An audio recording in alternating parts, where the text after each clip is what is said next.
Renungan pagi menjadi Putra dan Putri Allah oleh Ellen G. White, 19 Februari 2021. Mari kita berdoa. Bapa kami yang di sorga, Allah pencipta langit dan bumi, laut dan segala isinya, Allah yang maha besar, maha kuasa, sumber segalanya, yang kami sembah selalu melalui anak-Mu yang tunggal, Yesus Kristus. Terpujilah Yesus, anak Allah yang maha tinggi, yang adalah satu-satunya jalan dan kebenaran dan hidup bagi kami. Pada pagi hari ini kami bersyukur boleh bangun dan berbakti, dan sebagaimana membaca dan mendengarkan nasihat firman-Mu, kiranya Roh-Mu ya Yesus menguasai hati dan pikiran kami, agar masing-masing kami mengerti dan pekabaran ini mengubahkan hidup kami. Beserta kami sepanjang perbaktian ini kehendak-Mu yang jadi, ampun kami akan dosa dan salah, karena kami berdoa hanya dalam nama Anak Allah yang tunggal, Yesus Kristus, yang adalah Tuhan dan Juru Selamat kami. Amin.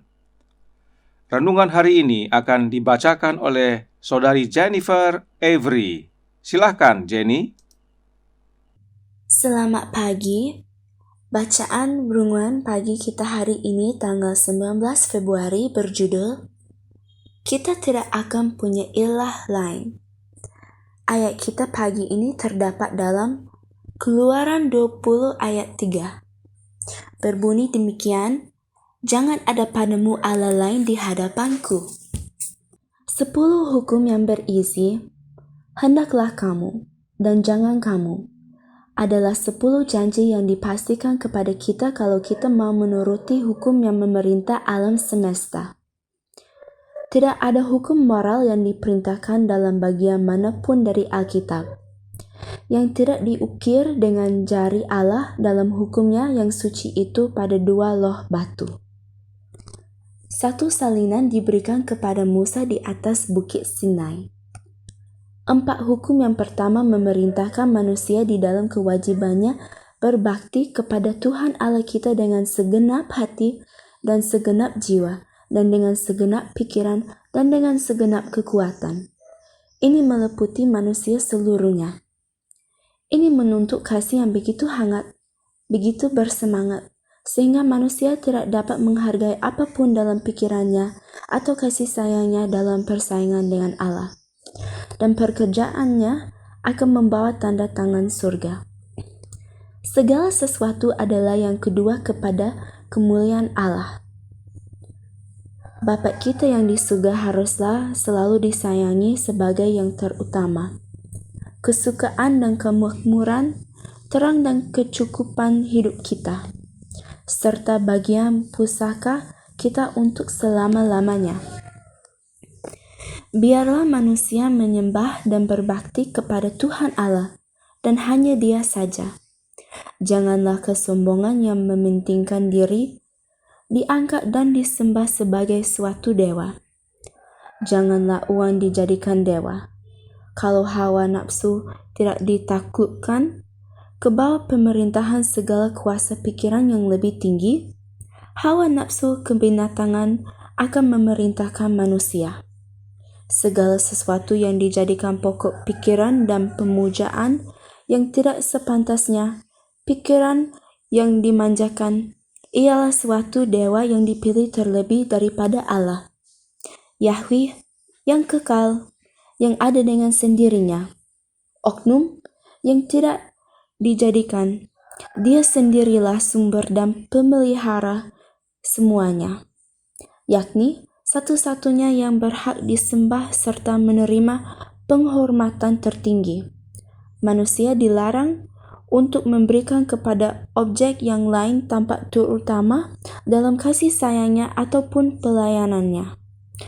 Barang apapun yang kita cintai, kalau cenderung kepada pengaruhan kasih kita kepada Allah atau menghalangi perbaktian yang patut diberikan kepadanya, hal itulah yang kita jadikan suatu ilah. Terima kasih atas penata layanan Jenny. Tuhan Yesus memberkati. Selamat pagi saudaraku dalam Tuhan. Mulai hari ini sampai dengan hari terakhir di bulan Februari ini, kita akan mengikuti pelajaran dari setiap hukum dalam 10 hukum Allah. Dan hari ini adalah hukum yang pertama. Nah, Sering umat Allah menghafalkan hukum yang pertama ini hanya dari ayat 3 saja, yang berkata, "Jangan ada padamu Allah lain di hadapanku." Ini baru 50% benar. Kenapa? Karena kita belum tahu siapa ku yang dimaksudkan dalam ayat 3 ini. Kita perlu mengenal siapa yang berbicara. Itu sebabnya hukum pertama dimulai dari ayat 2. Mari kita baca Keluaran 20 ayat 2 dan 3 yang berbunyi, "Akulah Tuhan Allahmu yang membawa engkau keluar dari tanah Mesir, dari tempat perbudakan. Jangan ada padamu Allah lain di hadapanku." Sekarang sudah jelas siapa yang berbicara, yaitu Dia yang disebut Tuhan dalam huruf besar. Dialah Allah yang telah membebaskan bangsa Israel dari perbudakan di Mesir. Nah, Tuhan yang adalah Allah inilah yang berkata, "Jangan ada padamu Allah lain di hadapanku." Nah, sekarang, siapakah Allah yang disebut Tuhan dalam huruf besar ini? Tuhan dalam huruf besar diterjemahkan dari kata Ibrani Yahweh. Itu sebabnya renungan hari ini berkata dalam Menjadi Putra dan Putri Allah, halaman 59 paragraf 4, yang berbunyi, "Yahweh yang kekal, yang ada dengan sendirinya, oknum yang tidak dijadikan, Dia sendirilah sumber dan pemelihara semuanya, yakni satu-satunya yang berhak disembah, serta menerima penghormatan tertinggi." Perhatikan Roh Nubuat menyatakan, pertama, bahwa Yahweh, Dialah satu-satunya sumber dan pemelihara semuanya. Dalam bahasa Inggrisnya White tulis Himself. Kata Dia dan Him bermakna tunggal, hanya satu. Hanya satu yang adalah sumber dan pemelihara semuanya. Itu sebabnya yang kedua berkata, Yahweh lah satu-satunya yang berhak disembah serta menerima penghormatan tertinggi. Jika disebut satu-satunya, maka artinya tidak ada yang lain. Tidak heran Yahweh berkata, "Jangan ada padamu Allah lain di hadapanku." Nah, siapakah Yahweh ini? Kita baca dalam The Spirit of Prophecy, volume 2, halaman 60, paragraf 2, yang menjelaskan, "Meskipun putra Allah berpakaian manusia, namun Yahweh dengan suaranya sendiri meyakinkan Dia tentang status anaknya dengan yang kekal. Dalam manifestasi kepada putranya ini, Allah menerima umat manusia yang ditinggikan melalui keunggulan putranya yang terkasih."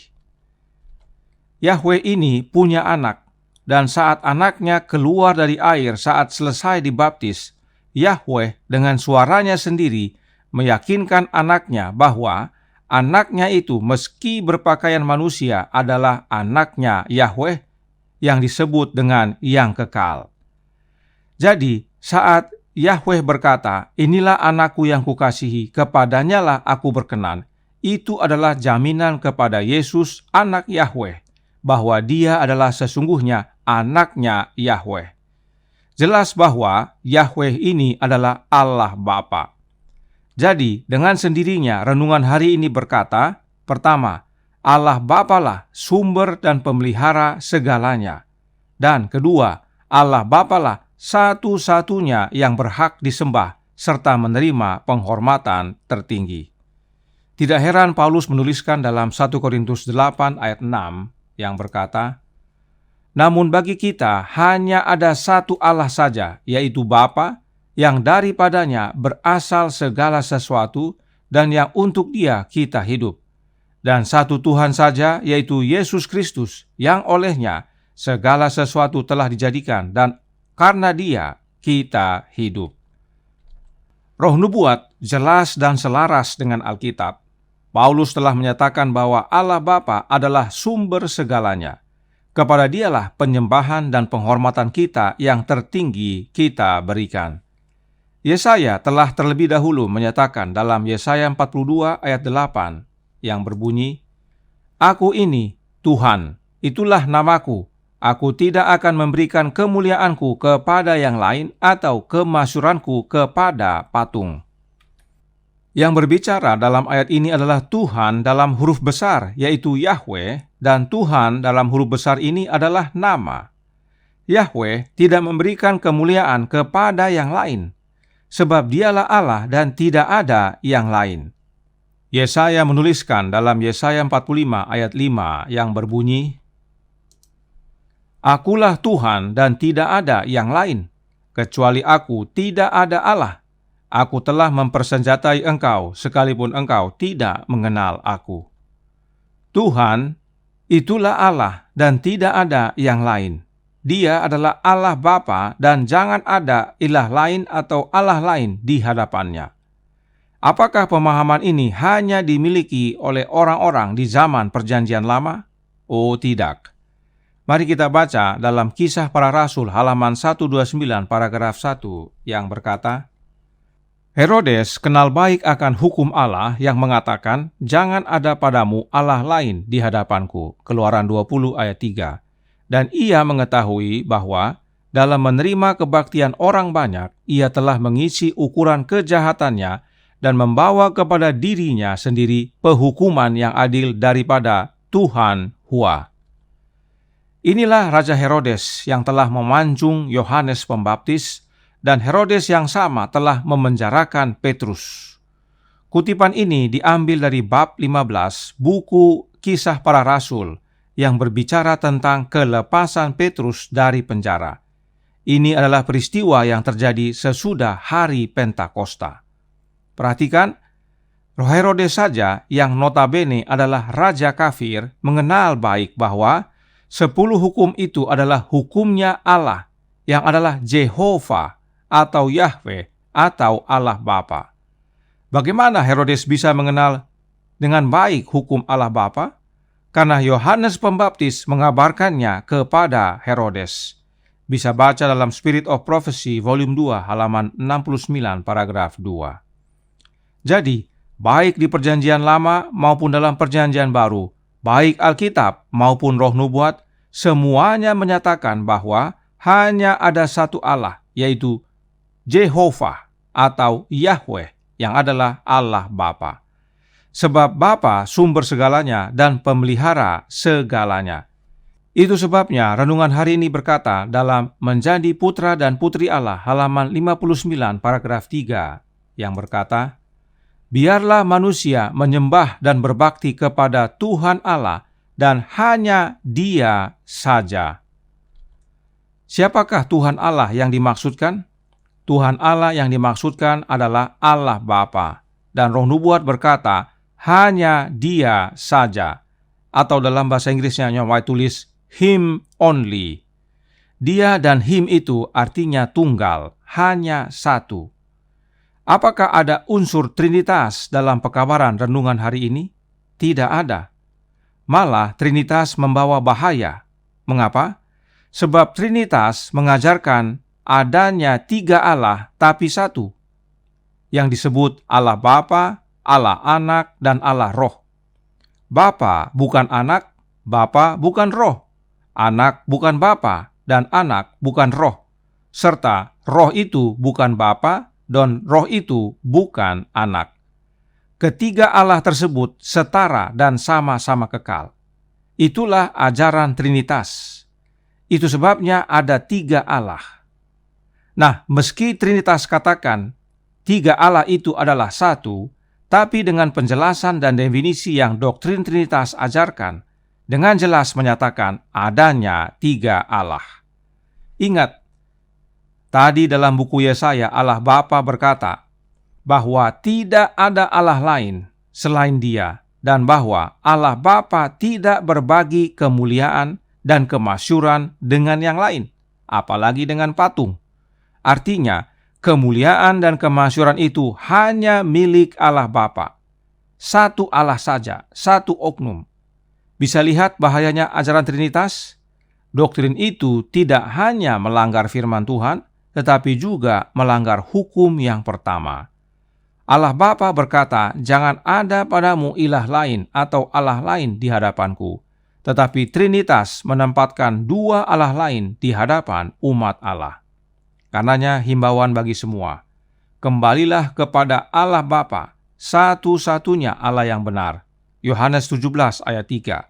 Dan jalan kembali untuk mengenal Dia hanya ada satu, yaitu anaknya yang tunggal, Yesus Kristus. Itu sebabnya Yesus berkata, mengenal Dia sama dengan mengenal Bapanya. Dan dengan mengenal Bapa dan Anak, itulah hidup yang kekal. Tuhan memberkati, saya bawa dalam nama Yesus. Amin. Mari kita berdoa. Bapa kami yang di sorga, Allah pencipta langit dan bumi, laut dan segala isinya, Allah yang maha besar, maha kuasa, sumber segalanya, yang kami sembah selalu melalui anakmu yang tunggal, Yesus Kristus. Terima kasih atas kebenaran fondasi yang benar ini, bahwa yang berkata jangan ada padamu Allah lain di hadapanku adalah Allah Bapa. Hanya kepada Dia saja kami memberikan kemuliaan dan penghormatan yang tertinggi. Sebab Dialah satu-satunya Allah yang benar, sumber dan pemelihara segalanya. Dan semuanya ini Dia sediakan hanya di dalam anaknya Yesus Kristus. Karenanya hanya melalui Yesuslah kami datang kepada Allah Bapa. Tolong kami ya Bapa, curahkan roh anakmu dalam hati ini, beserta kami sepanjang hari ini, kehendak-Mu yang jadi.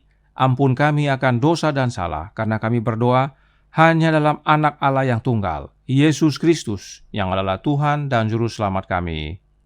Amin.